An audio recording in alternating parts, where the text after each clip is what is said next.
Budget 2026 వచ్చింది. ఈ budget 2026లో common మ్యాన్‌కి గుడ్డా? బ్యాడా? Conversation స్టార్టింగ్లోనే మీరు సింగిల్ లైన్లో చెప్పమన్నారు కదా. సో కామన్ మ్యాన్కి అంతా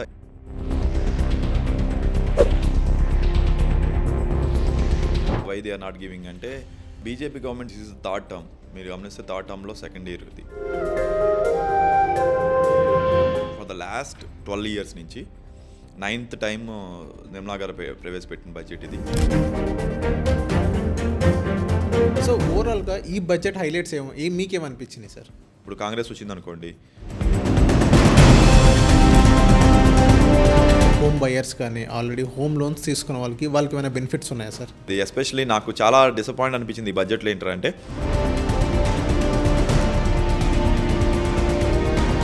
ఇప్పుడు స్మాల్ స్కేల్ బిజినెస్ ఉన్నారు అండ్ ఎంఎస్ఎంఈ యూనిట్స్ ఉన్నాయి. సో వాళ్ళకి ఎంకరేజ్మెంట్ చేసేటట్టు ఈ బడ్జెట్లో ఏమైనా కనిపించిందా సార్ మీకు? ఒక 10,000 crores ఫండ్ ఒకటి అనౌన్స్ చేశారు.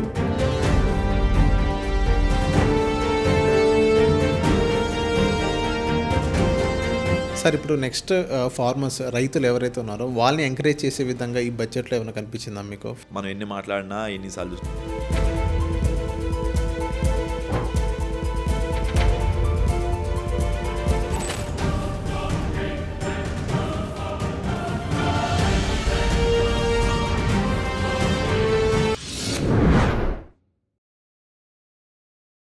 Welcome to social post. నేను నిహాల్. సో ఈరోజు మన దగ్గర చార్టెడ్ అకౌంటెంట్స్ బోస్ గారు ఉన్నారు. సార్తో మనం మాట్లాడదాం. Hello sir, welcome to social post. Thank you. Sir ఇప్పుడు బడ్జెట్ 2026 వచ్చింది. ఈ బడ్జెట్ 2026లో కామన్ మ్యాన్కి గుడ్డా? బ్యాడా? కాన్వర్జేషన్ స్టార్టింగ్లోనే మీరు సింగిల్ లైన్లో చెప్పమన్నారు కదా. ఏదో ఒక కామెడీగా మేము ఫ్రెండ్ సర్కిల్లో మాట్లాడుకుంటాం సార్, బాబాజీ కత్తుళ్ళు అనేది అంటారు చూడు. సో కామన్ మ్యాన్కి అంతా ఇదే. ఓకే. సో యాక్చువల్గా ఎందుకు జరిగింది అట్లా, ఎందుకు why they are not giving అంటే BJP government is third term. మీరు గమనిస్తే థర్డ్ టర్మ్లో సెకండ్ ఇయర్ ఇది, సెకండ్ బడ్జెట్ అవుతుంది. So for the last 10, 11, 12 years నుంచి 9th టైం నిర్మలా గారు ప్రవేశపెట్టిన బడ్జెట్ ఇది. ఎవ్రీ ఇయర్ వాళ్ళు ఒక ఫోకస్డ్ అప్రోచ్ వెళ్తారు. ఓకే. సో ఈసారి సామాన్య ప్రజల కోసం ఏమీ చేయలేరు. Now they are focused upon solar, battery, lithium battery, natural resources, infrastructure, railways అంటే ఈ connecting railways and education sector, వీటి మీద ఫోకస్ చేశారు. అండ్ ఆర్టిఫిషియల్ ఇంటెలిజెన్స్ని ఇంకెలా ముందు తీసుకెళ్దాము, how we can be part of that the rapid change of artificial intelligence మీద ఫోకస్ పెట్టడం వల్ల సామాన్య జనానికి బాబాజీ కతుళ్ళు. ఓకే. సో ఇప్పుడు ట్యాక్స్ బెనిఫిట్స్ కానీ అలా ఏం చిన్న వాడి అసలు ఏం లేదు. ఓకే. సో దీనికి బ్యాక్ డ్రాప్ ఏంటంటే రూపీని స్ట్రెంథెన్ చేయడానికి, ఏదైతే డాలర్ డిపెండెన్సీని తగ్గించడానికి అని చెప్పడం జరుగుతుంది కొంతమంది. ఇది ఎంతవరకు నిజం అంటారు? సరే, మీ కంటెంట్ వాళ్ళ కోసం నేను కాసేపు కామెడీ కోసం అయినా, లేకపోతే బీజేపీని అనకూడదని చెప్పి నేను కాసేపు కామెడీగా చెప్పొచ్చు. ఓకే. రూపీ స్ట్రెంథనింగ్ అవుతుందండి? లేదు. బీజేపీ పవర్లోకి వచ్చినప్పుడు 72 రూపాయలు, ఈరోజు 90. స్ట్రెంథనింగ్ అయిందా? నథింగ్. ఈరోజు 90 కూడా కాదు, 91 దాటిపోయింది, 92, 100 అవుతుందనే భయం కూడా ఉంది నాకు. యాక్చువల్గా విత్ ద వొలటైల్ మార్కెట్ ఏదైతే రైట్ నౌ ఉందో మార్కెట్లో, ఎస్పెషలీ ప్రపంచ మొత్తం యూనో గ్రీన్లాండ్ ఎక్వైర్ చేద్దామని అమెరికా కావచ్చు, లేకపోతే జనరల్ రూల్స్ ఆఫ్ ట్రేడ్ అని ఉంటుంది. అంటే మన ఇద్దరి మధ్య ఒక ఎంఓయూ ఎంటర్ అయ్యేది ఉంటుంది. ఇప్పుడు ఏంటి, పవర్ బేస్డ్ ఎంఓయూ నడుస్తున్నాయి. నా మీద ట్యాక్స్లు వేస్తావా, నేను నీ మీద ట్యాక్స్లు వేస్తాను అంటే ఇది జనరల్ రూల్ కాదు. రెగ్యులర్గా నీకు నాకు మ్యూచువల్ బెనిఫిట్ కింద మనం ట్రేడ్ అగ్రిమెంట్లో ఎంటర్ అవుతాం. అలాగే నా ఇంటర్నల్గా నా ఇన్సైడ్ ఏమైనా ఎఫెక్ట్ అవుతుందంటే మీతో అవి గూడ్స్ని బ్యాన్ చేస్తాం, లేదా ఎక్కువ కస్టమ్ డ్యూటీస్ ఎక్కువ వేసేసి లోకల్ ప్రొడక్ట్స్కి ఈక్వల్గా కాస్ట్ క్రియేట్ చేస్తాం. This how general trade. ఇప్పుడు ట్రేడ్ ఎలా నడుస్తుందంటే ఆ ట్రేడ్ మీద నడవట్లేదు. నీకెంత నాకెంత, నాకు ఇన్నాళ్ళ నుంచి నువ్వు నాకు బాకీ పడ్డావు కాబట్టి ఇప్పుడు మొత్తం నీ మీద రివెంజ్ చేసుకుంటా అని ట్రంప్ గారు ఏదైతే మ్యాటర్ని డిఫరెంట్ మెథడాలజీలో లీడ్ చేస్తున్నారో అప్పటి నుంచి స్ట్రైట్ అవే మనకు చాలా ఇబ్బందికరమైన సిచ్యువేషన్ నడుస్తుంది. ఓకే. మనకే కాదు, ప్రపంచం మొత్తం డిఫరెంట్ కమర్షియల్ డిస్కషన్స్ కానీ, డిఫరెంట్ బిజినెస్ కొలాబరేషన్స్ కానీ నడుస్తుంది. Recent European deal is such kind of deal. అది ఇప్పుడు ఆల్మోస్ట్ 20 సంవత్సరాల నుంచి డిస్కషన్ చేస్తున్న డీల్ సడన్గా ఈ ట్రంప్ గారు మెథడాలజీ మార్చడం వల్ల మనం వాళ్ళకి అయిపోయి మదర్ ఆఫ్ ఆల్ డీల్స్ అంటారు కదా, అలాది ఎంటర్ అవ్వాల్సి వచ్చింది. సో దాని అర్థం ప్రకారం అంటే ఇవన్నీ చూస్తే మీకు ఏంటంటే రూపీ యాక్చువల్గా స్ట్రెంత్ అవ్వాలి. 91 వల్ల ఇప్పుడు 85 రావాలి. ఎందుకంటే ఎప్పుడు డాలర్ రేట్ ఎందుకు ఉంది, ఇప్పుడు అక్కడ రూపాయి ఇక్కడ రూపాయికి ఎందుకు ఎక్స్ట్రా ఉంటుంది? అవును. ఒకటే కదా, ఆల్మోస్ట్ సేమ్. మనం ఎక్స్చేంజ్ గూడ్స్ 10 రూపాయలు అటు వెళ్తే 10 రూపాయలు ఇటు వచ్చేటట్టు ఉండాలి. కానీ నేను $1కి 90 రూపాయలు ఎందుకు పే చేయాలి? ఎందుకు స్ట్రెంత్ అయింది? ఎందుకంటే ప్రపంచం మొత్తం ఏమవుతుంది, ఇప్పుడు ఒక్కొక్క కంట్రీకి ఒక్కొక్క కరెన్సీ ఉంటుంది. ఆ కరెన్సీలు ఎక్స్చేంజ్ చేసుకోవాలి. ఎందుకంటే ఇప్పుడు మీరు రష్యాతో ఆయిల్ కొంటున్నాం, మనం రష్యాకి ఆయిల్ రూపీస్ ఇస్తాము, తర్వాత మీరు నా దగ్గర నుంచి రైసో లేకపోతే వేరే మేము ఎక్స్పోర్ట్ చేస్తున్నాం కాబట్టి దానికి మాకు తిరిగి ఆ రూపీస్ తీసుకోవచ్చు. కానీ ఇట్స్ నాట్ లైక్ దట్ కదా, అలా ఉండదు కదా, సరిపోదు కదా. ఇప్పుడు నేను ఒకసారి నేను ఆయిల్ ఎక్కువ వాల్యూ కొంటున్నాం, మనం ఎక్స్పోర్ట్ చేసేది తక్కువ ఉంటాయి. సో ఎక్కువ రూపీస్ వాళ్ళకి ఇస్తా అంటే వాడేం చేసుకుంటాడు? Russia cannot use the rupees in there country కదా, వాళ్ళు ఇక్కడ ఇండియాలో స్పెండ్ చేయగలరా? చేయరు. మరి ఎట్లా? అందుకని ప్రపంచం మొత్తం ఏం చేసిందంటే 1971 నుంచి మేజర్గా, అంతకుముందు కూడా ఉండేది కానీ 1971 నుంచి ఎవరు ఏ కంట్రీ బిట్వీన్, ఇప్పుడు మనకి దుబాయ్కి ఎక్స్చేంజ్ జరిగినా కానీ డాలర్స్లోనే సెటిల్ అవుట్ చేసుకునేవాళ్ళు. ఇప్పుడు కామన్ ఎక్స్చేంజ్, ఇప్పుడు నీకు ఈ గూడ్స్ ఇస్తావు నాకు డాలర్స్ ఇవ్వు, అలాగే నిన్ను సర్వీస్ ఇస్తున్నావు డాలర్స్ ఇవ్వు, ఈ ఎక్స్చేంజ్ మెథడాలజీ ఉండేది. ఇప్పుడు అది మెల్లిమెల్లిగా కట్ అవుతున్నాయి. ఇప్పుడు మనకి బంగ్లాదేశ్ కానీ మనకి కానీ వేరే కంట్రీకి కానీ రూపీస్లో సెటిల్ అవుతుంది. ఈవెన్ రష్యా కూడా రూపీస్లో ఇచ్చేయమని చెప్పేస్తుంది. అందుకనే ఆ మెథడాలజీ మారుస్తున్నప్పుడు టైంలో డాలర్ అవసరం తగ్గింది కదా. అవును. ఇప్పుడు రష్యా యాక్సెప్ట్ చేస్తూ ఉంటుంది రూపీ, లేదా గోల్డ్ బార్స్ యాక్సెప్ట్ చేస్తూ ఉంటుంది, లేదా గోల్డ్ బాండ్స్ యాక్సెప్ట్ చేస్తూ ఉంటుంది. మరి డిమాండ్ లేదు కదా డాలర్కి, మరి తగ్గాలి కదా. ఎందుకు పెరుగుతుంది? Because of our long term ఏదైతే విజన్ ఉందో, ఆ ఎక్స్చేంజ్ ఎంతో, ఇంకా వరల్డ్ ఆర్డర్ అంటారు. అంటే వరల్డ్ ఆర్డర్ అంటే అందరూ డాలర్స్లో ఎక్స్చేంజ్ చేసే ఆర్డర్ని మనం ఇంకా మార్చలేదు. ఓకే. దానితో ఎక్కువ ఇన్వెస్ట్ చేసేది, మనీ ఎక్కువ వచ్చేది అమెరికా నుంచే వస్తుంది. దానివల్ల ఇంకా వాళ్ళకి ఆ డిమాండ్ ఉంది. యాక్చువల్గా మనం తగ్గాలి. ఎందుకు తగ్గట్లేదు అనేది డిఫరెంట్ రీజన్స్, డిమాండ్ రీజన్స్ కావచ్చు, ఈజీ ఒక డిఫరెంట్ మెథడ్ క్రియేట్ అవ్వకపోవడం కావచ్చు, లేకపోతే వాళ్ళ దగ్గర నుంచి ఎక్కువ ఇన్వెస్ట్మెంట్స్ మిగతా కంట్రీలో ఉండడం వల్ల కావచ్చు, లేకపోతే స్టిల్ ఇంకా పవర్ సెంటర్ ఇంకా అమెరికా ఉండడం వల్ల కావచ్చు, ఇంకా ఎక్స్చేంజ్ ఈజీనెస్. రైట్ నౌ నేను ఎంత బిజినెస్ చేసినా తర్వాత సెటిల్ చేసుకుందాం అనే మైండ్ సెట్లో కాకుండా ఇంకా డాలర్స్లో సెటిల్ చేస్తూ ఉండవచ్చు కావచ్చు. ఇంకా తగ్గాలి. మన మోడీ గారు ఇంతకుముందు ఎప్పుడో కాంగ్రెస్ గవర్నమెంట్ని విమర్శించారు, ఏంటిది రూపాయి ఇంత ఎందుకు ఉంది, తగ్గించాలండి. ఈరోజు చూస్తే అదే ఉంది. దాని గురించి ఎవరు మాట్లాడరు. మనం క్వశ్చన్ చేయగలగాలి. ఇప్పుడు నేను యాజ్ అ సీఏగా అక్కడికి వచ్చి నేను మంచిగా మాట్లాడలేకపోతే మోడీ గారిని విమర్శించాను కాబట్టి మీ ఛానల్లో కమెంట్స్ అందరూ వచ్చి మోడీని విమర్శిస్తున్నావా అది ఇది అన్న. బాయ్, మోడీ గారు అన్న స్టేట్మెంటే నేను అడుగుతున్నాను, డాలర్ ఎందుకు తగ్గట్లేదు. సో మీరు అడిగిన మొత్తం క్వశ్చన్కి నేను ఇంత పెద్ద ఆన్సర్ చెప్పేటప్పుడు we're coming down to same question. ఎందుకు డాలర్ స్ట్రెంత్ రూపీ స్ట్రెంత్ కోసం చేస్తున్నాము అనే దానికి అంతా సొల్లు. లాస్ట్ 12 ఏళ్ళు ఏం చేసాం మనం? లాస్ట్ 12 ఏళ్ళు మనమేగా బడ్జెట్ పెట్టింది. లాస్ట్ 10 ఏళ్ళు మనమే చేసాక. అప్పుడు స్ట్రెంత్ నా ఉంది, ఇప్పుడు స్ట్రెంత్ అవుతుంది. ఎలా అవుతుంది అనుకుంటున్నారు? సో ఇంత ఏంటంటే అండి, స్టేట్మెంట్ ఇంత పెద్ద బడ్జెట్ని ఈచ్ అండ్ ఎవ్రీ డీటెయిల్ మనం డిస్కస్ చేయలేం కాబట్టి ఒక స్టేట్మెంట్ దానికోసం చేస్తున్నామని కంటి తుడుపు చర్య అంతే. సో ఓవరాల్గా ఈ బడ్జెట్ హైలైట్స్ మీకేమనిపించింది సార్? కొన్ని గవర్నమెంట్స్ ఒక కైండ్ ఆఫ్ అప్రోచ్ అవుతాయండి. ఇప్పుడు కాంగ్రెస్ వచ్చింది అనుకోండి, they are like welfare focused approach ఉంటుంది. ఎస్. కొన్ని గవర్నమెంటు రెండు బ్యాలెన్స్ చేయడానికి ట్రై చేస్తాయి. లైక్ క్యాపిటలిస్ట్ వాళ్ళకి కొంత ఇస్తారు, మీడియం నార్మల్ పీపుల్ కొంత బెనిఫిట్ ఇచ్చుకుంటూ వెళ్తారు. At the same time government revenue effect కాకుండా చూసుకుంటారు. ఎట్లా ఉంటుంది. ఈసారి బడ్జెట్ మాత్రం total infra development, technology development, ఈ రెండింటి మీద major focus. They have not even put so much of effort in health care sector కానీ లేకపోతే ఎడ్యుకేషన్ సెక్టర్ కానీ ఉంది, బట్ కావాల్సినంత బడ్జెట్ అయితే ఇవ్వట్లేదు. ఓకే. వాళ్ళు ఇన్ఫ్రా మీద, ఎస్పెషల్లీ మినరల్స్ మీద తీయడం గురించి కావచ్చు, లేకపోతే రోడ్ లేయడం గురించి కావచ్చు, రైల్వేస్ గురించి కావచ్చు, లేకపోతే ఇతర కంట్రీస్లో ఎక్స్పోర్ట్ చేసే రిలేటెడ్ ఇన్సెంటివ్స్ కావచ్చు. They are trying to be on this only.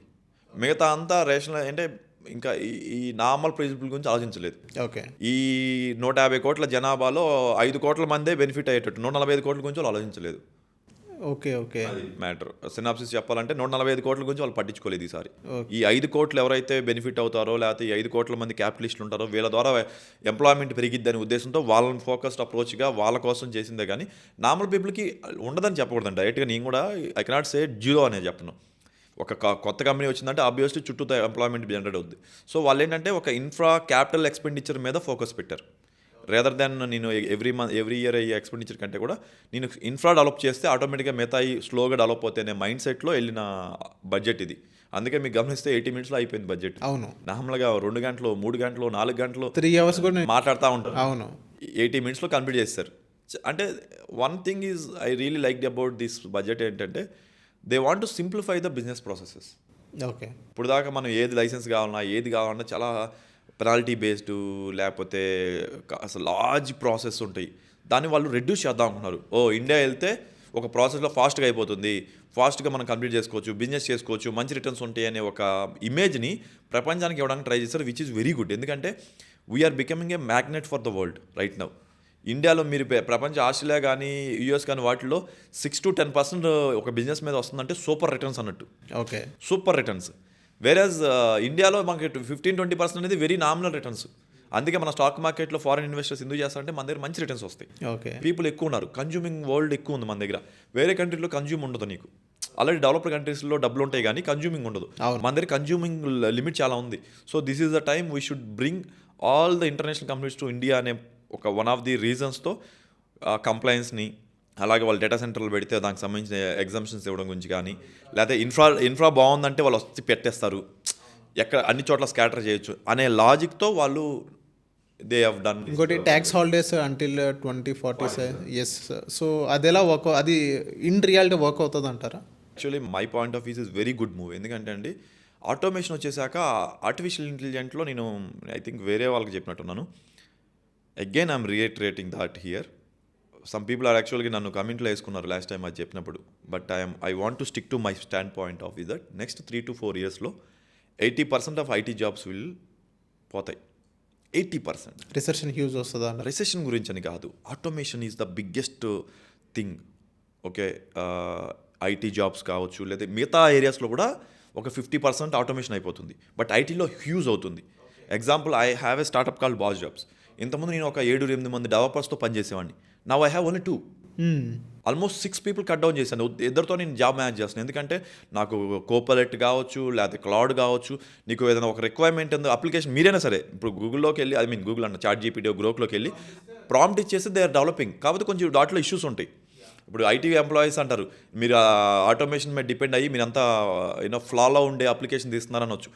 But first of all నాకు ఆ బిల్డ్ చేసే టైము, స్పెండింగ్, లాజిక్ అన్నీ తగ్గిపోయింది కదా. Now I don't need that so many developers. అవును, now a developer having knowledge of UX and development coding is enough for me to develop an application. I don't need so many people. ఇంతకుముందు ఏంటి, UIకి ఒకళ్ళు, UXకి ఒకళ్ళు, కోడింగ్కి ఒకళ్ళు, తర్వాత టెస్టింగ్కి ఒకళ్ళు ఉండేవాళ్ళు. Now testing tools వచ్చేసినాయి. అవును, కోడ్ తీసుకెళ్ళి టెస్టింగ్ టూల్ వేసేస్తే అదే ఇచ్చేస్తుంది. ఇంతకుముందు ఒక 1 month కూర్చొని చేసేవాళ్ళు, ఇప్పుడు నాకు 1 hourలో అయిపోతుంది వర్క్. సో నేను ఎందుకు చెప్పాను, జీసీసీ గురించి వచ్చింది కాబట్టి చెప్తున్నాను. ఈ జీసీసీ వల్ల ఎంత అడ్వాంటేజ్ ఏంటంటే we're going to lose lot of IT jobs. Okay, automation వల్ల నాట్ ఓన్లీ ఇండియా, ప్రపంచం మొత్తం అంతే. మనం ఒక్కలే ఇండియా పోతుంది కదా, మన ఇండియాలో పాపులేషన్ ఎక్కువ ఉంది కాబట్టి మనకి ఎక్కువ ఎఫెక్ట్ కనబడుతుంది. ఓకే, సో 80% జాబ్స్ అవుతాయి, కానీ ఇంకో 20% కొత్త జాబ్స్ క్రియేట్ అవుతాయి. ఏ రకంగా? ఆటోమేషన్ టూల్స్ క్రియేట్ చేయడంలో కావచ్చు, లేకపోతే సైబర్ సెక్యూరిటీలో కావచ్చు, డిజిటల్ మార్కెటింగ్లో కావచ్చు, లేకపోతే ప్రాంప్ట్ ఇంజనీరింగ్ కావచ్చు, లేకపోతే క్లౌడ్ కంప్యూటింగ్ రిలేటెడ్ కావచ్చు, డేటా ఇంజనీరింగ్ కావచ్చు. ఎందుకంటే నువ్వు ఎన్ని మాట్లాడినా కరెక్ట్ ప్రాసెసింగ్లో పెట్టడానికి కొంతమంది కావాలి. దానికోసం అని చెప్పి అందులో మనకు రిక్వైర్మెంట్ అవసరం అవుద్ది. ఇదే టైంలో మనకి ప్రపంచం మొత్తానికి ఆటోమేషన్ చేసే క్రమంలో ఏమవుతుందంటే, ఒక company having establishments in various countries. ఇప్పుడు ఇండియాలో ఒక కంపెనీ, వాళ్ళది ఒక కంపెనీ IBM కానీ, లేకపోతే you take up any car company, Kia ఉందనుకోండి. Kia having office in across the countries. 196-200 countries మన దగ్గర, ప్రపంచంలో 196 కంట్రీలు, 200 అన్ని కంపెనీస్ ఉంటాయి. అప్రాక్సిమేట్లీ 200 కంట్రీస్ ఉంటే దాంట్లో Kia would have been there in 100 countries. 100 కంట్రీస్లో ప్రెజెన్స్ ఉంది. ఈ 100 కంట్రీస్లో ఎవ్రీ కంట్రీకి ఒక కంప్లైన్స్ ఉంటుంది. మన దగ్గర labour licence, shop and establishment, TDS, GST అన్ని, PF, ESI ఎన్ని కంప్లైంట్స్ ఉంటాయా? వేరే కంట్రీలో ఇంకో రకంగా ఉంటుంది. అన్నీ ఉండాల్సిన రూల్ లేదు, బట్ వేరే రిక్వైర్మెంట్ ఉండొచ్చు. ఆ రిక్వైర్మెంట్స్ అన్ని జనరల్గా ఏంటి, ఆ కంట్రీ ఫైల్ చేసుకుంటాయి. అవును, ఆ కంట్రీకి చార్ట్ అకౌంటెంటో, లేకపోతే ఆ కంట్రీలో ఫైనాన్షియల్ కన్సల్టెంట్సో, లేకపోతే వేరే కన్సల్టెంట్సో ఉంటారు ఫైల్ చేయడానికి. GCC అంటే గ్లోబల్ క్యాపబిలిటీ సెంటర్స్ అంటారు. అవును, ఆ పేరులోనే ఉంది. గ్లోబల్ క్యాప్ సెంటర్ అంటే ఒకటే బిల్డింగ్లో నీకు ఒక 100 మంది ఎంప్లాయీస్ కూర్చున్నారు, లేదా ఒక 1000 మంది ఎంప్లాయీస్ కూర్చుంటారు కదా. ఇక్కడి నుంచే ప్రతి కంట్రీ కంప్లైన్స్ అయిపోతుంది. You don't need to consult, అంటే నువ్వు అపాయింట్ చేయక్కర్లా. అప్పుడు యూకేలో ఒక కన్సల్టెంట్, ఇండియాలో ఒక కన్సల్టెంట్, దుబాయ్లో ఒక కన్సల్టెంట్, ఆస్ట్రేలియాలో ఒక కన్సల్టెంట్ అవసరంలా. 1 consultant in India is fine. Yes, who will through a single window సిస్టమో, లేకపోతే మల్టిపుల్ విండో సిస్టమే ఒక టాస్క్ వస్తుంది. బాబు, labour registration to be done or shop and establishment to be done in India, UK, Australia అని ఒక requirement వస్తుంది. ఈ 4 కంట్రీలో అప్ టు డేట్ ఉందా చెక్ చేసుకుని వస్తుంది. ఇక్కడ ఒకతనే మన ఇండియాని కూర్చొని 4 కంట్రీస్ వెబ్సైట్లో, రెస్పెక్ట్ వెబ్సైట్లో ఫైల్ చేస్తారు. ఓకే, ఏ వెబ్సైట్కి వెళ్ళాలి, ఎలా వెళ్ళాలి, గ్లోబల్ క్యాపబిలిటీ సెంటర్స్ ట్రైన్ చేస్తాయి వాళ్ళ ఎంప్లాయీస్ని. దట్ మీన్స్ వాట్, ఇప్పుడు దాకా ఈ రిక్వైర్మెంట్ లేదు మార్కెట్లో. Now it's a new requirement కదా. ఐటీ జాబ్ పోయినోడు now they can get into this kind of role. Okay.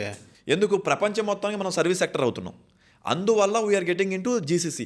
ఒక్క హైదరాబాదే 75 జీసీసీని ఇన్కార్పొరేట్ చేస్తుంది, ఒక్క హైదరాబాదే highest in the world. So GCC వాళ్ళకి నువ్వేం చేస్తున్నావు, ల్యాండ్ కానీ ట్యాక్స్ కానీ బెనిఫిట్ ఇస్తున్నప్పుడు ప్రపంచం ఏం చేస్తుంది, పెద్ద పెద్ద కంపెనీలు ఏం చేస్తాయి, బాగా ఇంగ్లీష్ మాడేది ఏంటి, ప్రపంచంలో ఎవరితోనైనా మామూలు కామన్ లాంగ్వేజ్ ఏంటి, ఇంగ్లీషు. అవును. ఓకే, ఇంగ్లీష్తో మాడే వాళ్ళు ఎవరున్నారా చూస్తారు. మనం ఉన్నాం. జనరల్గా మ్యాన్ పవర్ ఎక్కువ ఉండి తక్కువ బిల్డింగ్తో ఉండేవాళ్ళు India, China, Malaysia, Hong Kong and Taiwan. వీళ్ళందరూ కూడా కొంచెం పాపులేషన్ మనకన్నా తక్కువైనా కానీ వాళ్ళు ఇంగ్లీష్లో బాగా మాట్లాడుతున్నారు. They are becoming capability centre లాగా అవుతున్నారు.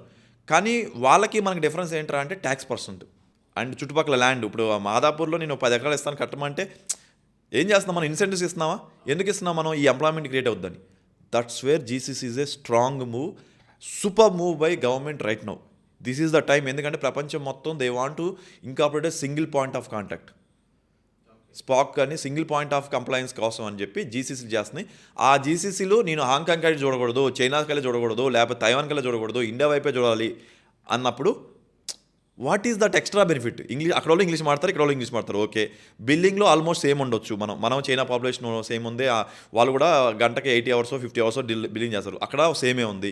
మరి ఇంకేంటి బెనిఫిట్, వాట్ ఎల్స్ బెనిఫిట్ ఇస్తే వాడు మన దగ్గరికి వచ్చి ఇన్కార్పొరేట్ చేస్తారంటే ట్యాక్స్ బెనిఫిట్ 2047 దాకా. అప్పుడు దాకా అంటే ఒరే మనకు 20 years పాటు మనం ట్యాక్స్ కట్టక్కర్లా, ఆడికి వెళ్ళి పెడితే మన వర్క్లు కంప్లీట్ అవుతున్నాయి, మనం తక్కువ ఖర్చులు అవుతాయి. కానీ దీనివల్ల గవర్నమెంట్కి ఏమొస్తుందంటే ఎంప్లాయ్మెంట్ జనరేట్ అవుతుంది. ఆటోమేషన్ టైంలో 60% నెట్ ఆఫ్ 60% ఎంప్లాయ్మెంట్ పోతున్న వాళ్ళకి నువ్వు ఆల్టర్నేటివ్ ఎంప్లాయ్మెంట్ గ్రోత్ చూపిస్తున్నావు. ఇప్పుడు అవును, టోటల్ 60% కాకపోయినా అట్లీస్ట్ ఒక 20% వాళ్ళకి ఈ కైండ్ ఆఫ్ జాబ్స్ వస్తాయిగా.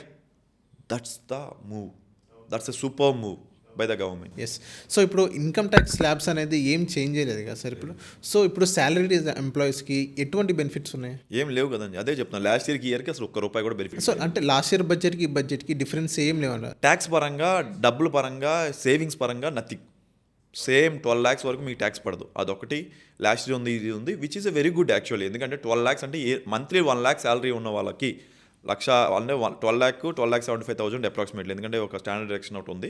సో 12,75,000 వరకు you don't get even a single rupee of TDS కూడా కట్ చేయరు మీ ఎంప్లాయర్. దట్ మీన్స్ ఆల్మోస్ట్ నెలకి 1,08,000 who ever is having the salary need not to pay any TDS R tax. Okay, salary employees only salary income ఉంటే వాళ్ళకి అవసరం లేదు. మీకు other income, rental income లేకపోతే మిగతా ఇన్కమ్ అని వస్తే అది క్లబ్ అయితే మళ్ళీ ట్యాక్స్ లైబిలిటీ పడుతుంది. చూసుకోండి. ఓకే, 12,05,000 కన్నా మిగతా ఇన్కమ్ కూడా క్లబ్ అయ్యి బిలో ఉంటేనే యూ డోంట్ గెట్ ట్యాక్స్.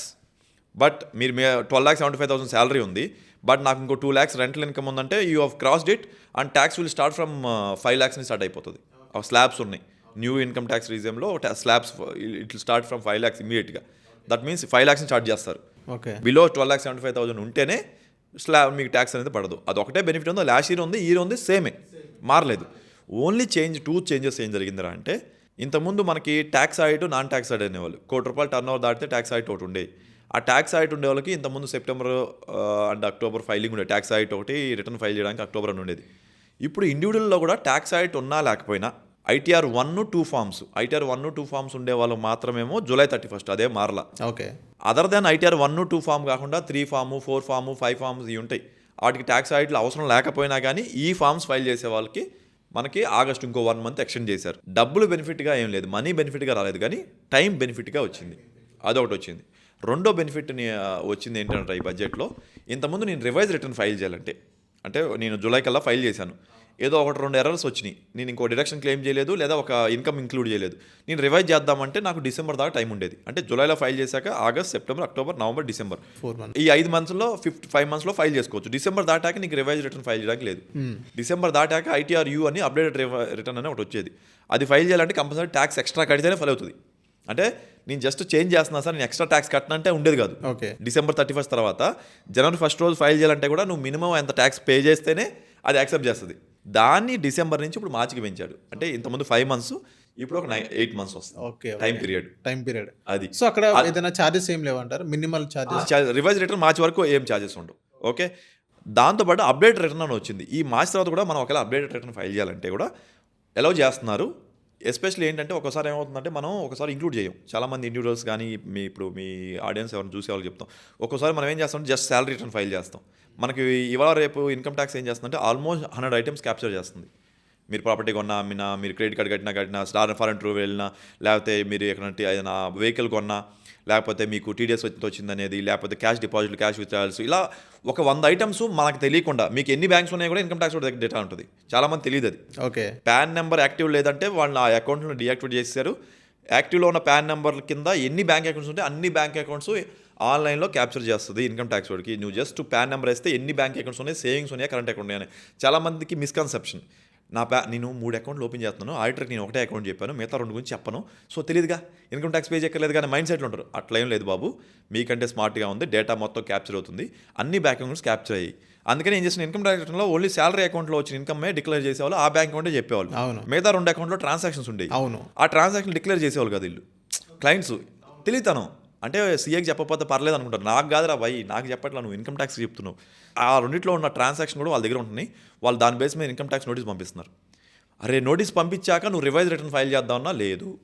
ఇంతకుముందు దాకా ఈ బడ్జెట్లో నీకు ఒకవేళ నోటీస్ వచ్చిన వెంటనే నువ్వు వెంటనే డిక్లేర్ చేసి ప్రస్తుతం కట్టాల్సిన ట్యాక్స్ కంటే కూడా ఒక 10% ఎక్కువ పెనాల్టీ కడితే వాడు అలౌ చేస్తున్నాడు. ఓకే. అంటే మరీ ప్రాసిక్యూషన్ అని ఇంతకుముందు ఏంటంటే పెనాల్టీ ఇచ్చేది, నోటీస్ వచ్చాక ఇంకా ఫైల్ చేయడానికి ఉండేది కాదు. This is very good actually. ఎందుకంటే ఇంతకుముందు మన వాళ్ళు ఏంటంటే సార్ నాకు తెలియదు సార్ అని సమాధానం చెప్తూ ఉంటారు క్లయింట్. సార్ నాకు నాలెడ్జ్ లేదు సార్ అనేవాళ్ళు. నాలెడ్జ్ లేనోడు మరి అలా అని వదిలేస్తేనేమో పెనాల్టీ. రూల్ ప్రకారం నాలెడ్జ్ లేదన్నంత మాత్రాన తప్పే కదా. అందువల్ల వాళ్ళు ఏంటంటే ఒకసారి నోటీస్ వచ్చాక నేను సార్ ఇప్పుడు ఫైల్ చేస్తాను, నాకు తెలిసింది కదా ఇప్పుడు ఫైల్ చేస్తానంటే, ఇప్పుడు నేనేం చేయలేము బాబా, నేను నోటీస్ ఇచ్చాను, నువ్వు ఖచ్చితంగా నోటీస్ ఇస్తే దాని ప్రకారం పెనాల్టీలు ఉంటాయి.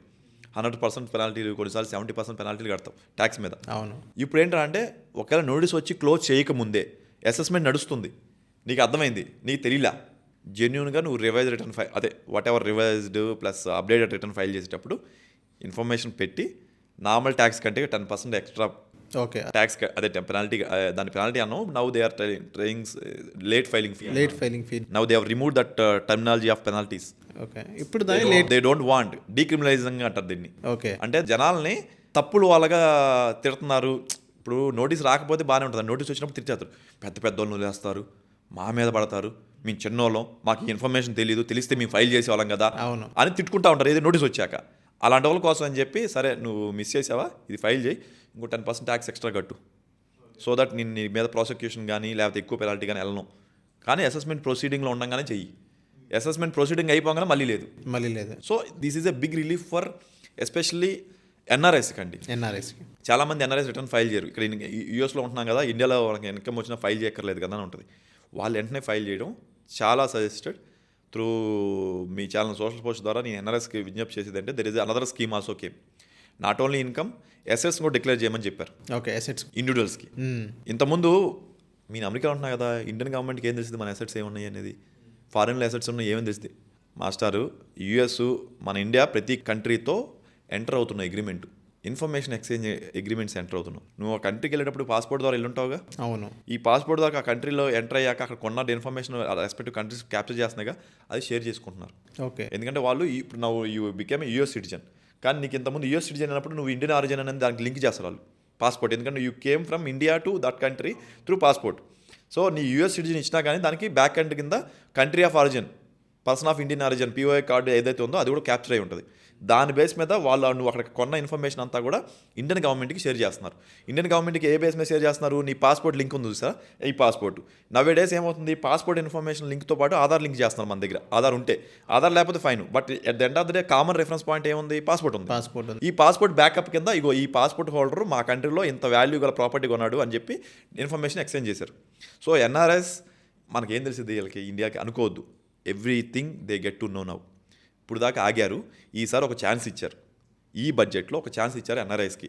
మీకు ఇన్కమ్ ఏదైనా ఉన్నా, అసెట్స్ డిక్లేర్ చేయకపోయినా, అంటే 20 lakhs లోపు అయితే మీరు రిలాక్స్ అవ్వచ్చు. మీ వాల్యూ ఆఫ్ అసెట్ కానీ అక్కడ ఏమంటే 20 lakhs లోపు అయితే రిలాక్స్ అవ్వచ్చు. బట్ 20 lakhs కంటే ఎక్కువ ప్రాపర్టీ కొన్నా, అక్కడ అకౌంట్స్ ఓపెన్ చేసినా కానీ, అక్కడ ఇన్కమ్ ఏదైతే ఉన్నా, అక్కడ ఇన్కమ్ ఉంటుంది, ఇక్కడ కూడా ఇన్కమ్ ఉంటుంది. అప్పుడు మీరేం చేయాలి, ఇక్కడ ఇన్కమ్ డిక్లేర్ చేసి ఫారెన్ ఇన్కమ్ కూడా డిక్లేర్ చేస్తాం. ఒక రిటర్న్ ఉంది మన ఇండియన్ దాంట్లో.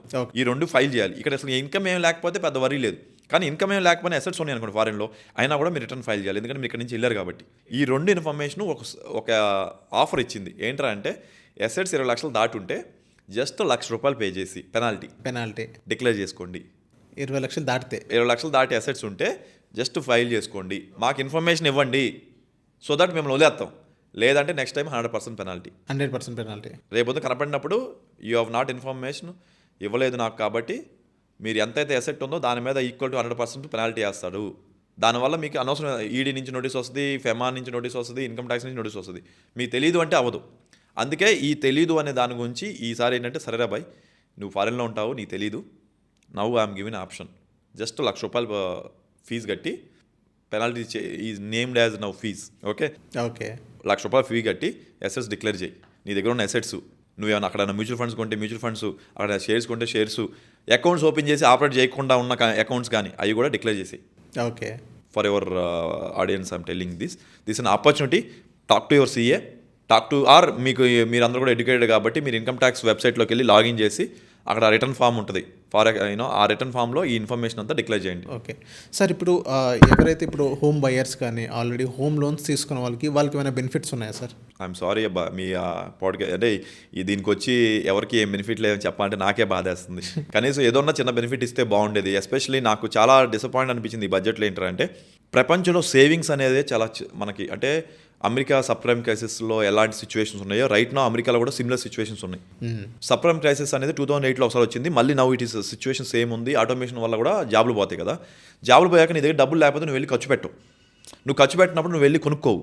ప్రాపర్టీ కావచ్చు, ఐటమ్స్ కావచ్చు, లేదా ఇంట్లో కావాల్సిన వస్తువులు కావచ్చు, లేదా ఏదైనా నువ్వేం చేస్తావు, సేవింగ్ మోడ్లో ఉంటావు. డబ్బులు లేవు కదా, నేను థియేటర్కి ఏం వెళ్తాను, డబ్బులు లేవు కదా, ఇప్పుడు ఎక్స్ట్రా ఏం కొనుక్కుంటా, డబ్బులు లేవు కదా, సినిమాకి ఏం వెళ్తాను, లేదా డబ్బులు లేవు కదా, కార్ ఏం కొనుక్కుంటా, డబ్బులు లేవు కదా, ఏసీ ఏం. మీకు అర్థమవుతుందా? When money is not there we try to don't spend it. But spend చేయకపోతే నీకు ఆ ఎకనామిక్ యాక్టివిటీ అనేది ఉండదు. అవును. సో 2008లో ఎప్పుడైతే సబ్ప్రైమ్ వచ్చిందో డబ్బులు లేవు అందరి దగ్గర. ఎక్కువ డబ్బులు కొంతమంది దగ్గరికి వెళ్ళిపోయి మిగతా డబ్బులు ఏదైతే ఇండివిజువల్స్ ఎలా ఉన్నారో వాళ్ళ దగ్గర డబ్బులు లేవు. డబ్బులు లేనప్పుడు స్పెండింగ్ ఎలా ఉంటుంది? దట్ ఈస్ ద రీజన్ ఆ క్రైసిస్ వచ్చిన తర్వాత మన ఇండియన్స్ అనేవాళ్ళు మనం ఎఫెక్ట్ అవ్వాలి. ఆ టైంలో ప్రపంచం మొత్తం తలదిల్లిపోయింది. ఇప్పుడు సేమ్ సిచ్యువేషన్ ఉంది, అమెరికాలో ఉంది, ప్రపంచానికి కూడా ఎఫెక్ట్ అయింది. ఆర్థిక మందే అంటాం మనం. ఇండియా ఎందుకు ఎఫెక్ట్ అవ్వలేదంటే 2008లో కానీ 2010లో అంత ఎఫెక్ట్ ఎందుకు అవ్వలేదంటే మన ఇళ్లలో సేవింగ్స్ ఉండేవి. బంగారం మీద పెట్టేవాళ్ళం, లిక్విడ్ సేవింగ్స్ అంటాం. అవును. లేదా చేతుల్లో డబ్బులు ఉంటాయి. ఎంతో కొంత మనం జాబ్ చేసేటప్పుడు కొంత అమౌంట్ రొటేషన్ ఉంటుంది. పాపులేషన్ ఎక్కువ ఉండడం వల్ల కన్జంప్షన్ ఉంటుంది. మనం ఎక్కువ మంది పాపులేషన్ కదా, నువ్వు ఎంత ఉన్నా సరే, ఎంత డబ్బులు లేకపోయినా at the end of the హోటల్కి వెళ్ళి తిందాం అనుకుంటాం. ఎందుకు? పాపులేషన్ ఎక్కువ ఉంది కాబట్టి వాళ్ళకి ఏదో రిక్వైర్మెంట్. పాపులేషన్ తక్కువ ఉంటే ఆ షాపులు నడవు. సో వన్ థింగ్ ఇచ్ ఐ డిడెంట్ లైక్ అబౌట్ మీరు హోమ్ బయర్స్ అడిగినప్పుడు, ఈ కామన్ పీపుల్కి సేవింగ్ ఆప్షన్ కింద ఏదైనా ఎంకరేజింగ్గా ఉంటే బాగుంటుంది అనిపించింది. అంతే కదా, నీ at the end of the day నీ గోల్డ్లో పెట్టడమో, లేకపోతే ఏదైనా FDలో పెట్టడమో, లేకపోతే మార్కెట్లో పెట్టడమో, ఎప్పుడైతే నా దగ్గర డబ్బులు మిగిలితే ఉంటే పెడతాను. డబ్బులు మిగలకపోతే నేను ఎక్కడి నుంచి పెడతాను? లాస్ట్ ఇయర్కి ఇయర్ తేడా లేకపోతే నేను సేవింగ్ చేయను కదా. సేవింగ్ పెంచడానికి ఏదైనా చేస్తే బాగుండేది అనిపించింది, which is missing in this budget. అంటే ఇప్పుడు ఇన్ఫ్రాస్ట్రక్చర్ మీద ఎక్కువ ఫోకస్ చేస్తారు, అంటే ఈ బిజినెస్ ఎంకరేజ్ చేస్తారు. ఇప్పుడు స్మాల్ స్కేల్ బిజినెస్ ఉన్నారు అండ్ MSME యూనిట్స్ ఉన్నాయి. సో వాళ్ళకి ఎంకరేజ్మెంట్ చేసేటట్టు ఈ బడ్జెట్లో ఏమైనా కనిపించిందా సార్ మీకు? ఒక 10,000 crores ఫండ్ ఒకటి అనౌన్స్ చేశారు. ఓకే, బట్ నాకు అన్నీ ఫన్నీ అనిపిస్తుంది. I don't know why I'm talking so much negative about this budget కంటిన్యూస్గా. బట్ నాకు ఎందుకు ఫన్నీ అనిపిస్తుంది అంటే, being a chartered accountant I get to see lot of small customers who comes to my office. Sir చిన్న business start చేద్దాం అనుకున్నాం, చిన్న office start చేద్దాం అనుకున్నాం, కొంత అమౌంట్ కావాలనుకుంటున్నాను. మన చుట్టూతా జరిగే పరిస్థితులను బట్టే మనం మాట్లాడవచ్చు. ఈ రోజు డేట్లో నువ్వు ఒక బ్యాంక్కి వాకిన్ అయ్యి, సార్ నేను చిన్న స్టూడియో ఓపెన్ చేద్దాం అనుకున్నాను, ఇలా పాడ్కాస్ట్ చేసుకుందాం అనుకుంటున్నాను నా ఓన్గా. ఇంతకుముందు నేను సోషల్ పోస్ట్లో పనిచేశాను, ఇప్పుడు I want to start my podcast. ఈ మైక్లు కావాలి, 2 కెమెరాలు కావాలి, లైట్ కావాలని కొనుక్కుంటాను అనుకుంటున్నాను. దీనికి ఖర్చు 15 లక్షలు అవుతుంది. నాకు లోన్ ఇస్తారా? You try. నువ్వు MSMEలకు అన్నావు కదా, 10 crores ఫండ్ అంటున్నావు, బ్యాంకింగ్ సిస్టమ్ బెటర్ చేస్తున్నావు. ఒక 3-4 ఏళ్ళ క్రితం అయితే ఇస్తూ ఉండేవి కాదే. ఎప్పుడైతే ఈ 15 లక్షల్లో అంటే అందరూ సక్సెస్ అవ్వరు కదా. మన దగ్గర success rate MSME success rate very bad, startup success rate is very bad. అవును. సో పాపం ట్రై చేస్తారు కొంతమంది, సక్సెస్ఫుల్ 100 సక్సెస్ ఉండవు, ఫెయిల్యూర్స్ ఎక్కువ ఉండేసరికి NPS అయిపోయినాయి. ఈ 15 లక్షలు కూడా వెనక్కి మనం కట్టాలి కదా. ఇప్పుడు నువ్వు 15 లక్షలు లోన్ తీసుకున్నావు అంటే ఈ బిజినెస్ చేశాక దీంట్లో రెవెన్యూ క్రియేట్ అయ్యాక ఆ రెవెన్యూ బేస్ మీద నువ్వు వెళ్ళి పే చేస్తూ ఉంటావు. అవును. నీకు అది అవ్వట్లా, నువ్వు ఫెయిల్ అవుతున్నాయి. సో 100 లోన్ తీసుకుంటే అందులో 90 ఫెయిల్ అవుతున్నాయి. దానివల్ల 90 ఎన్పిఎల్ అవుతున్నాయి కదా గవర్నమెంట్కి. అవును. సో 100 మంది ఇంటూ 15 లక్షలు లేదా 20 లక్షలు తీసుకుంటే 20 కోట్లు. ఓకే, 20 కోట్లలో నీకు తిరిగి వస్తుంది ఎంతమంది? 2 కోట్లు, 18 కోట్లు పోతున్నాయి. సో బ్యాంకులకు లాసే కదా. మరి వాళ్ళు ఏం చేస్తున్నారు? ఒరే బాబు మనం ఇవ్వద్దు. వాళ్ళు 100 రకాల ప్రికాషన్ తీసుకుని ఇస్తున్నారు. సో ఎంఎస్ఎంఈకి ఏ రకంగా బెనిఫిట్ అవుతుంది నువ్వు చెప్పు నాకు ఇప్పుడు. నథింగ్. నేను చెప్పా కదా, that is the practicals approach. ఎవరు బెనిఫిట్ అవుతున్నారు మరి? 10,000 కోట్ల ఈ ఫండ్ కావచ్చు, లేకపోతే మనకు సిజిఎంఎస్టీ లోన్స్ కావచ్చు, లేకపోతే సబ్సిడీ కావచ్చు, ఎక్కడ బెనిఫిట్ అవుతున్నాం మనం చెప్పు. అవును. I'm not seeing that kind of. PFCs కూడా ఎంకరేజ్ చేసినట్టు కూడా ఒక వాళ్ళకి రొటేషన్ కావాలి కాబట్టి లోన్స్ ఇస్తే 14% లోన్లు ఛార్జ్ చేస్తున్నాయి వాళ్ళు ఎన్బిఎఫ్సీలు, 14% ఇంట్రెస్ట్ రేట్. వేరే గవర్నమెంట్ బ్యాంక్స్ అయితే 8% 9%కి ఇస్తున్నాయి, లేదా 10%కి ఇస్తాయి, 4% డిఫరెంట్కి. ప్రాబ్లం ఏంటంటే ఫెయిల్యూర్స్ ఎక్కువ ఉన్నప్పుడు వాళ్ళు ఏం చేస్తున్నారు? సో సెక్యూర్డ్ లోన్ కోసం ఎక్కువ బ్యాంక్స్ ఫోకస్ చేస్తాయి. So if you're going for 15 lakhs loan, what they will take? దగ్గర నుంచి ఎఫ్డీ తీసుకోవాలనో, లేదా నీ దగ్గర ఎసెట్ ఉంటే దాన్ని బ్యాకప్ పెట్టుకుందామనో, లేకపోతే if you have a home ఉందనుకో నీ పర్సన్, దాని మీద ఆల్రెడీ హోమ్ లోన్ ఒక 20 లక్షలు ఉంది, బట్ హోమ్ వాల్యూ 40 లక్షలు అనుకో, దానికి టాప్అప్ లోన్ ఇస్తామని చెప్పి బ్యాకప్. అవును. ఆ విధంగా వస్తున్నాయి తప్పితే గవర్నమెంట్ సైడ్ నుంచి I'm not seeing these days the value. Very discourage. అంటే నేను ఇంత నెగిటివ్గా మాట్లాడాల్సిన పని లేదు, ఏంటి ఆ బడ్జెట్ గురించి ఇంత నెగిటివ్గా మాట్లాడుతున్నాను అనొద్దు. I'm trying to be practical. Being a chart accountant నేను చూసి ఇన్ అండ్ అవుట్ రోజు వచ్చే కస్టమర్స్ చూస్తున్నాం. Example I told you about you only. నువ్వు ఇక్కడ పాడ్కాస్ట్ చేద్దాం, రేపు పాడ్కాస్ట్ చేద్దాం, నువ్వు వెళ్ళొచ్చి నువ్వు తీసుకో, ట్రై చేయి. I'm telling you. నేను I'm trying to be practical. మనం బడ్జెట్ చూసి కోట్ల గురించి మాట్లాడుతున్నాం. ఏదో సినిమా డైలాగ్ ఏం 2 లక్షల కోట్లు ఏంటమ్మా అని చెప్పి ఒక డైలాగ్ ఉంటుంది కదా. మనమేమో 2 లక్షల కోట్లు, 100 లక్షల కోట్లు, మన బడ్జెట్ 50 లక్షల కోట్లు ఇండియాది. 50 లక్షల కోట్లు, 33 లక్షల కోట్లు మనకి డబ్బులు వస్తున్నాయి. ఓకేరా భయ్, నాకు చిన్న బిజినెస్ స్టార్ట్ చేయాలంటే నాకు 15-20 లక్షలు తరుణ్ లోను, శిశు లోన్స్ అని ఉన్నాయి. అవి కూడా ఇవ్వట్లా బ్యాంకులు. స్టార్టింగ్లో ఇంట్రొడ్యూస్ చేసిన టైంలో ఇవ్వడానికి ట్రై చేశారు, ఇప్పుడు ఇవ్వట్లా. ఇదే రీజను. సో జనరల్గా బ్యాంక్ వాళ్ళు ఏం చూస్తారంటే, ఓకే నువ్వు శాలరీ ఎంప్లాయీ అయితే వాళ్ళు ఫోకస్, ఓకే ఇతను శాలరీ కాబట్టి నెలకు కొంత శాలరీ వస్తుంది కాబట్టి ఇతనికి పర్సనల్ లోన్ ఇవ్వచ్చు అంటారు. కానీ బిజినెస్ లోన్ అడిగితే ఎవరు? ఎందుకంటే నువ్వు శాలరీ ఎంప్లాయీ కదా, నువ్వు బిజినెస్ ఎందుకు చేస్తున్నావు అనే ఉద్దేశంతో మాక్సిమం ట్రై చేయవు. పోనీ నువ్వు శాలరీ నుంచి వదిలేసి బిజినెస్కి వద్దాం అనుకుంటున్నావు, నువ్వు బిజినెస్కి వద్దాం, నీకు బిజినెస్కి వస్తే నీకు ఇన్కమ్ ఎలా జనరేట్ అవుద్ది? నువ్వేం చెప్తున్నావు? నీ పాడ్కాస్ట్ చేస్తాను, యూట్యూబ్ నుంచి జనరేట్ చేస్తా అంటున్నావు, నీకు ఎప్పుడు వస్తుందో తెలియదు. అవును. How do you pay? ఒకవేళ నువ్వు పే చేయకుండా నాకు లాస్ వచ్చిందని క్లోజ్ చేసి వెళ్ళిపోతే అతను 15 లక్షలు ఎలా రికవర్ చేయాలి? అంతే ఆలోచిస్తారు సింపుల్గా. 15 లక్షలు ఎలా రికవర్ అవుతాయి? ఒకటి నువ్వు కొన్న ఎక్విప్మెంట్ అమ్మాలా, కానీ ఎక్విప్మెంట్ నీదే తీసుకెళ్ళిపోతే, నువ్వు దొరకకపోతే. అందుకని వాళ్ళు ఏం చేస్తారంటే, one of the check point ఏం చేస్తారంటే, నీ ఓన్ హౌస్ ఉందా ఉంటే ఓకే అప్పుడు లోన్ ఇవ్వడానికి ట్రై చేస్తారు. దాన్ని కొలాటరల్ పెట్టాలంటారా? ఓన్ హౌస్ కొలాటరల్ పెట్టకపోయినా కనీసం నువ్వు ఓన్ హౌస్ ఉంది కాబట్టి నువ్వు పారిపోవు. Okay done. నీ ఓన్ లోన్ దొరుకుతావు, నువ్వు ఫోన్ స్విచ్ ఆఫ్ చేయవు, ఫోన్ నెంబర్ మార్చవు. ఓకే. సో అలా తీసుకుంటారు. లేదు అమౌంట్ కొంచెం ఎక్కువ ఉంది, ఫెయిల్యూర్ పర్సంటేజ్ ఎక్కువ ఉంది అనుకుంటే అప్పుడు హోమ్ లోన్ టాప్అప్ తీసుకోమని సజెస్ట్ చేస్తారు. Okay. Okay. Understand that's is what happening in the MSME sector. Encouragement అనేది నాకు తెలిసి ఎంఎస్ఎంఈలో ఎవరికి లేదు except to the exporters. Sir next ఇప్పుడు జిఎస్టీలో ఏదైనా చేంజెస్ ఉన్నాయి ఇప్పుడు ట్రేడర్స్కి ఎవరైతే ఉన్నారో, సో వాళ్ళందరికీ ఏదైనా రిలీఫ్ ఉందంటారా ట్రేడర్స్కి? రీసెంట్ రిలీఫ్ ఈజ్ 5%, 18% ట్యాక్సెస్ అండి. ఇంతకుముందు మనకి ఫోర్ కైండ్స్ ఆఫ్ ట్యాక్సెస్ ఉండేది, 5, 12, 18, 28% అనేది 4 స్లాబ్స్ ఉండేవి. అవి రిమూవ్ చేసి 5%, 18% చేశారు. That is the biggest relief. కాబట్టి ఈసారి బడ్జెట్లో దాని గురించి పెద్దగా మాట్లాడలేదు. ఎందుకంటే వాళ్ళు ఏం థింక్ చేస్తారంటే, జనరల్గా మన ఇంతకుముందు ఇప్పుడు బడ్జెట్లు కానీ 2 years బ్యాక్ వరకు కూడా మన బడ్జెట్ అంటే ఏదన్నా ఒక స్టాండర్డ్ మూవ్ చేయాలంటే బడ్జెట్ ద్వారానే మూవ్ చేయాలని మైండ్ సెట్లో ఉండేవాళ్ళం. బడ్జెట్తో సంబంధం లేకుండా మూవ్ చేసేస్తున్నారు. ఇప్పుడు 5, 18% చేంజ్ చేసింది ఎప్పుడు బడ్జెట్లో కాదుగా, అవుట్ ఆఫ్ బడ్జెటే కదా మూవ్ చేసింది. So they are not looking at that kind of నీ బడ్జెట్లోనే బెనిఫిట్ ఇవ్వాలనే మైండ్ సెట్లో లేరు. సో మేబీ కమింగ్ డేస్లో ఇంకొంచెం చాలా సింప్లిఫైడ్ జిఎస్టీ ప్రొసీజర్ అవ్వబోతుంది అనేది నా ఆలోచన. ఎందుకంటే ఇది ఒక టీడీఎస్ లాగా అయిపోయింది. ఇంతకుముందు టీడీఎస్ ఎలా ఉండే, స్టార్టింగ్లో చాలా కష్టంగా ఉండేది. ఇప్పుడు జిఎస్టీ ఏం లేదు, నువ్వు రిటర్న్ ప్రతి ఇన్వాయిస్ అప్లోడ్ చేస్తున్నావా, నీకు ఇన్వాయిస్ సంబంధించి వేరే వాళ్ళకి కొన్నది అని ఉన్నాయా, ఆ 2 మ్యాచ్ అయితే ఇన్పుట్ తీసుకో, లేదంటే లేదంటున్నాడు. అవును. ఉంటే తీసుకో, లేకపోతే నేను ఎవరు అంటున్నాడు.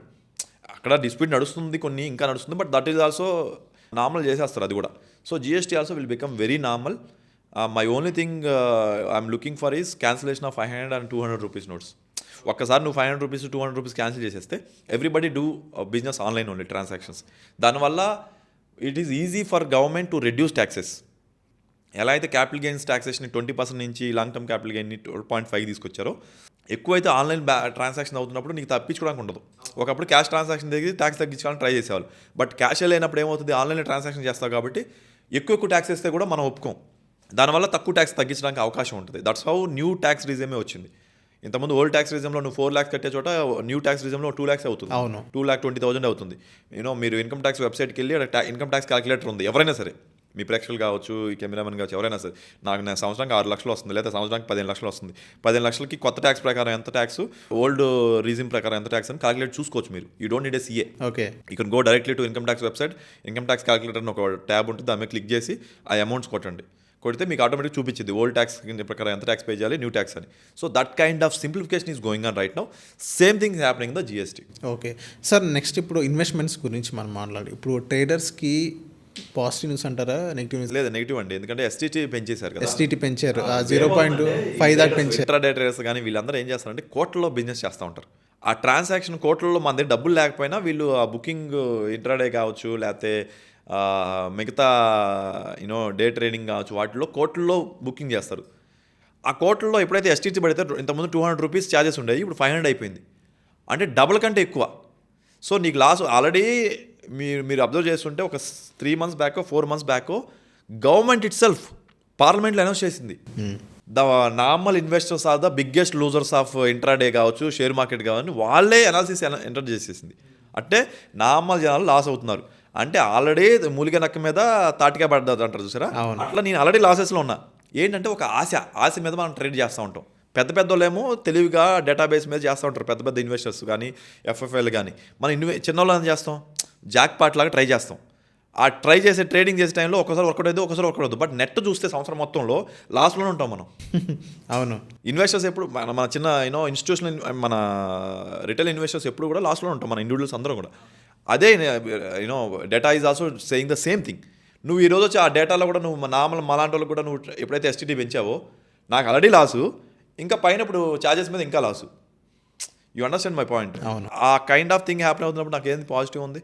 ఓకే అది. ఎస్ సార్, ఇప్పుడు నెక్స్ట్ ఫార్మర్స్, రైతులు ఎవరైతే ఉన్నారో వాళ్ళని ఎంకరేజ్ చేసే విధంగా ఈ బడ్జెట్లో ఏమైనా కనిపించిందా మీకు ఫార్మర్స్ రిలేటెడ్? పెద్ద అంటే ఫార్మర్స్ని రీసెర్చ్ అండ్ డెవలప్మెంట్ సంబంధించి ఏఐ కూడా ఇంక్లూడ్ చేశారని నిర్మలా సీతారామన్ గారు అన్నారు. వాళ్ళు వాడాలి కదండి, రైతులు ఏఐ వాడేంత అక్కడ దాకా ఉంది. వాళ్ళకి కావాల్సింది గిట్టుబాటు ధర. మనం ఎన్ని మాట్లాడినా ఎన్నిసార్లు చూసినా సింపుల్ ధర. నీ పండించిన పంటకి బయట మార్కెట్లో ఎవరైతే కొనుక్కుంటున్నారో ఆ నియర్ బైకి తగ్గించాల్సిన అంతరాన్ని తగ్గించాలి. ఫర్ ఎగ్జాంపుల్ మీరు నేనున్నాం బంగాళదుంపలో లేకపోతే గనిసగడ్డలో, మనం ఏం చేస్తాము, ఈరోజు జెప్టో నుంచి కొంటాం లేదా సూపర్ మార్కెట్కి వెళ్ళి కొంటున్నాం. ఈరోజు రేట్ ఎంత ఉంది జెప్టోలో? బంగాళదుంప 24 రూపాయలు ఉంది అనుకోండి కేజీ.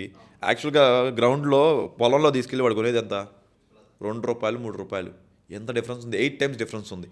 దానికి మనం ఏమో మాట్లాడుకుంటాం, ట్రాన్స్పోర్టు, మార్కెటింగ్ చేయడం, తీసుకొచ్చి ఇక్కడ పెట్టడం, ఖర్చు ఉంది కాదంట్లా. కానీ మరీ 2 రూపాయలు కాదు కదా. నువ్వు అమ్మేదానికి 24 రూపీస్కి ఒక కేజీకి బంగాళదుంపకి నువ్వు ట్రాన్స్పోర్ట్ కాస్ట్ కావచ్చు, లేదా స్టోరేజ్ కాస్ట్ కావచ్చు, ఏసీ కావచ్చు, మ్యాన్ పవర్ కాస్ట్ కావచ్చు, అవన్నీ యాడ్ చేసుకుంటే ఒక మహా అయితే 6 రూపాయలు ఆడవాలా కేజీకి. అంటే నీ కనీసం అంటే 6 రూపాయలు నీ ప్రాఫిట్ ఒక 3 రూపాయలు వేసుకున్నా, లేదా 4 రూపాయలు వేసుకుని నువ్వు ఇంత ఖర్చు అంటే పొలం దగ్గరికి వెళ్ళి ట్రక్లో ఎక్కించుకొని తీసుకొచ్చి దాన్ని ప్రాసెస్ చేసి నీట్గా పెట్టి ప్రజెంట్ చేస్తున్నావు కాబట్టి నువ్వు 24 రూపీస్ ఛార్జ్ చేస్తున్నావు కరెక్టే. 24లో నువ్వు అతనికి ఇచ్చింది 2 రూపాయలు 3 రూపాయలు.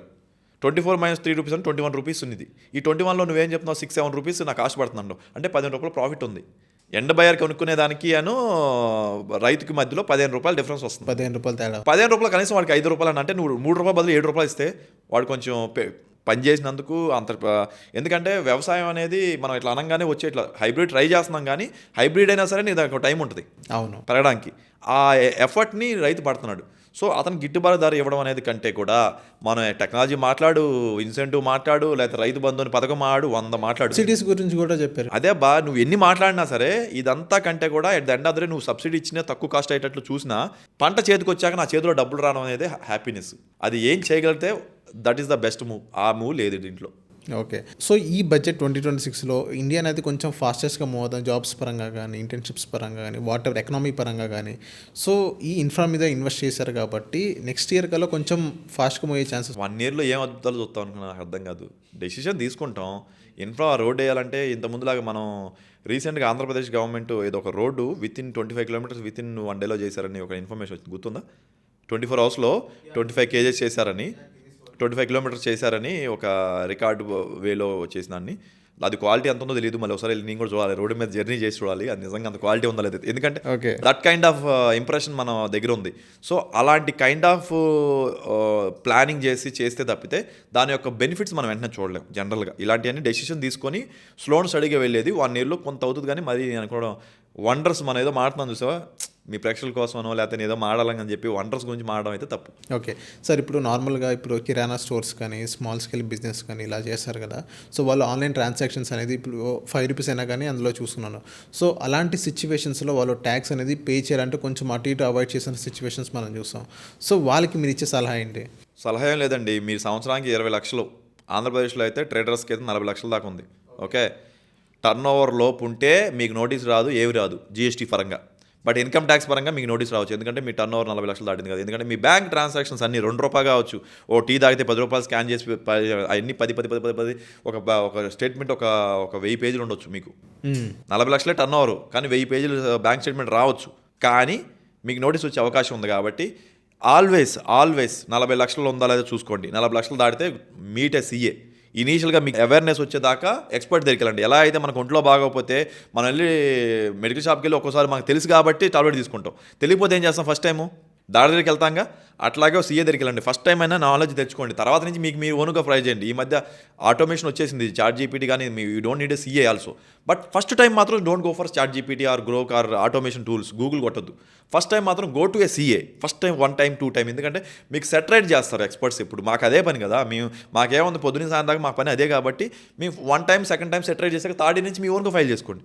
వీఆర్ ఆల్సో నాట్ ఎక్స్పెక్టింగ్ మీరు మా దగ్గరికి రావాలి, మాకే ఫీజు ఇవ్వాలి, మా ద్వారానే ఫైల్ చేసుకోవాలని మేము ఎక్స్పెక్ట్ చేయము. మేము కూడా ఆటోమేషన్కి అప్డేట్ అవుతున్నాము, అప్గ్రేడ్ అవుతున్నాము. సో మీరందరూ మా దగ్గరికి వస్తాను కాదు, మేము ఎక్కడైతే వాల్యూ ఇవ్వగలమో వాటి మీద మేము ఫోకస్ పెడతాం.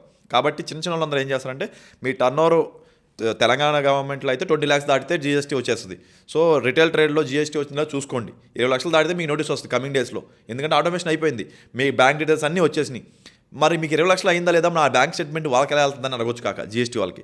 అది ఎలా వెళ్తుందంటే, మీ బ్యాంక్ డీటెయిల్స్ టోటల్ డేటాని ఎక్స్చేంజ్ చేసుకుంటున్నారు. మీ టోటల్ డేటాస్ని ఇన్కమ్ ట్యాక్స్కి ఎలా అయితే ఎక్స్చేంజ్ చేస్తారో సేమ్ డేటాని వాళ్ళు లోకల్ స్టేట్ గవర్నమెంట్ జీఎస్టీ కూడా అథారిటీకి వచ్చేస్తున్నాయి. సో మీకు ఎన్ని బ్యాంక్ అకౌంట్లు ఉన్నాయో చూస్తారు వాళ్ళు. డీటెయిల్ స్టేట్మెంట్ కోసం వాళ్ళు they can write A letter to banks also. Okay, me bank statement వచ్చేస్తుంది. సో తెలియదు అనే మిస్కన్సెప్షన్ నుంచి బయట రండి. ఫస్ట్ ఆఫ్ ఆల్ ఇవాళ రేపు మన ఇన్ఫర్మేషన్ 100 రకాల ఇన్ఫర్మేషన్ వాళ్ళ చేతిలో ఉంది. జస్ట్ ఇయర్ మాత్రమే డీక్రిమినలైజ్ చేశారు, అంటే ఇంతకుముందులో పెనాల్టీ లేవు కాబట్టి కొంచెం రిలాక్స్ అవ్వండి. But that does not mean that తెలియదు అని అనుకోవద్దు, దే నో ఇట్.